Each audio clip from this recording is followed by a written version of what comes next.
এক গ্রামে হাশেম নামের এক দরিদ্র কৃষক বাস করতেন। তার ছিল মাত্র একটি গরু, নাম ছিল তার রূপা। এই গরুটি ছিল তার একমাত্র সম্বল। রূপার দুধ বিক্রি করে হাশেম তার পরিবার চালাতো। গরুটির প্রতি তার ভালোবাসা ছিল সন্তানসম। একদিন হাশেম শুনল পাশের শহরে বড় একটি মেলা বসবে, সেখানে দুধ বিক্রি করলে বেশ ভালো দাম পাওয়া যাবে। হাশেম সিদ্ধান্ত নিল রূপার দুধ নিয়ে মেলায় যাবে। তো যেই কথা সেই কাজ। ভোরবেলা রূপার গায়ে আদর করে চুম্বন করে ভালোবেসে দুধ নিয়ে তখন রওনা দিল। রাস্তায় যেতে যেতে হাশেম এক বৃদ্ধ লোকের সাথে দেখা পেল। অর্থাৎ বৃদ্ধ লোকটি বেশ ক্লান্ত ক্ষুধার্ত দেখাচ্ছিল। হাশেম তার কাছে দাঁড়িয়ে জানতে চাইল, কি হয়েছে চাচা? তখন সেই বৃদ্ধ বলল, 3 দিন ধরে কিছু খাইনি বাবা, শরীরে শক্তি নেই, একদম শক্তি নেই। হাশেমের মনে দয়া হলো। নিজের দুধ বিক্রির ইচ্ছে বাদ দিয়ে সে তার কলস ভেঙে দুধ বের করলো এবং বৃদ্ধকে খাওয়ালো। বৃদ্ধ দুধ পান করে চোখে পানি নিয়ে বলল, মহান আল্লাহ তোমাকে অনেক গুণ ফিরিয়ে দেবেন বাবা।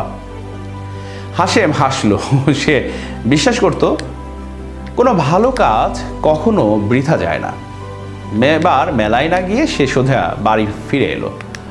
পথে ভাবছিল আজ হয়তো লাভ হলো না, কিন্তু এমন এক দিন আসবে সেদিন হয়তো লাভ হবে, কিংবা এখন সে অনেক মনে খুব শান্তি পেল, হয়তো বা অর্থ নেই কিন্তু শান্তিটা পেল। এবার বেশ কয়েকদিন কেটে গেল। হঠাৎ গ্রামের জমিদারের বাড়ি থেকে একজন লোক এলো। সে জানালো জমিদার সাহেব তার গরুর দেখভালের জন্য একজন বিশ্বস্ত মানুষ খুঁজছেন। হাশেমের দয়া ও সত্তার গল্প শুনে জমিদার তাকে ডেকে পাঠিয়েছেন।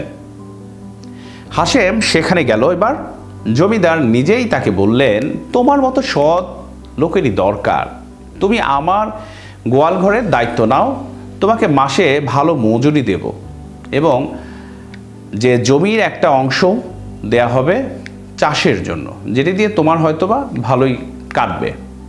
হাশেম বিস্ময়ে মুগ্ধ হয়ে গেল। শুধু একটি দয়ার কাজ, একটি সত্যিকার মানবিকতার প্রকাশ তার পুরো জীবনকে বদলে দিল। সে এখন বেশ সুখে শান্তিতে পরিবার নিয়ে বসবাস করতে লাগলো, আর তার সেই প্রিয় গরু রূপাও পেল আরও ভালো যত্ন এবং ভালো খাবার।